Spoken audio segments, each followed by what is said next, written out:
Welcome back. All right, news of the day video for all you fine people on the internet for your Monday, May the 19th. Getting closer to June, aren't we? At any rate, the Florida Panthers, by virtue of making it out of the second round into the conference final and Brad Marchand playing more than 50% of the games, the trade with Boston changes a bit. It is now a 2027 first round draft pick that Boston gets rather than a second round draft pick. So I'm sure Florida's fine with that being upgraded to a first. And Marchand's probably fine with that as well. The Florida Panthers will get things going tomorrow against Carolina. And that first round draft pick in 2027, not really of any concern to Florida. So two frontrunners currently for the New York Islanders general manager job. Apparently it's down to Mark Bergevin and Matthew Darch. So either way, New York Islanders closing in on a brand new general manager, either one who's been a GM before like Bergevin, or one in Darch. He's been talked about before in GM openings around the NHL. It's not the first time I've seen his name mentioned. So maybe it's time. And I always do like to see a brand new GM getting a shot at it. So we'll see if that does happen. If not, you get Bergevin, and we'll see how things go for him with the New York Islanders. Obviously, it's a completely different job running the Islanders than running the Montreal Canadiens. So you just never know. The Czechs are now 6-0 at the World Championships, having themselves quite the run. They're atop their group. I believe they're Group B. And they finish the group stage tomorrow against the United States. So the Czechs, who are the defending champions at the Worlds, it's part of the reason why the whole Four Nations thing, I was like, hey, can you really keep the Czechs out? And I know people are going to say, oh, there aren't enough NHLers. But still, Czech teams do incredibly well in international tournaments. I'm really looking forward to the Olympics in 2026. Should be fun. But the Czechs are warming up, and they're doing pretty well at the World Championships. We'll see if they can get a perfect 7-0 record in the group stage, and then the games that are really important start up when you get into the medal round. So, yeah, we'll see how that goes. Two games last night in the American Hockey League. Milwaukee beat Texas 6-4, tie that series at 1.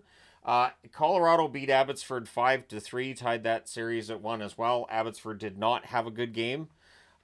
Just did not. So we'll see if Abbotsford's able to win in Colorado, but the next 3 games are in Colorado. So, yeah, it's the last time Abbotsford will be seen here unless they win this round and move on to the next one. So, fingers crossed on that one. They are best of 5 series.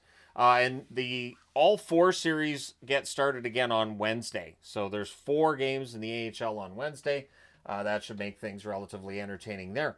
Matthias Ekholm skating with the main group at practice with the Oilers. So I know they've already said he's not playing games 1 and 2, but it sounds like they're surprised at how well he's progressing. Maybe he gets into, all right, maybe not game 1, but maybe gets into game 2. Going up against Dallas, getting Ekholm back could be huge for them. Ekholm's a fantastic defenseman and could really help against a Dallas team that knows how to score and plays pretty darn well. So, yeah, we'll see if Ekholm gets into maybe game 2. I know they've already ruled him out, but you never know. He's getting close. Clearly at practice, it was a bit of a surprise today. So if you're wondering about when all the Toronto media is going to hit the fan and all the Toronto discussion will hit the fan, that'll be tomorrow. The end of season media availability is tomorrow, and of course there's all the discussion about Marner and Tavares and everything, and I did the video today on Marner just for fun. I actually was working on that video last night once it was obvious Florida was winning that game. I was like, you know what? This is brutal. This is hard to watch, and I needed something lighthearted to have going on. So I had one board that I'm writing all the notes on, and the next board I'm writing down, the top 10 that you saw for the idea of Marner going to Vancouver, which is not happening. I understand that's not happening. I was just being, creative with that, and I would love to see him play for any team I root for. So if he goes to Dallas, I'm happy. And yeah, Toronto, I think they're going to have to blow it up.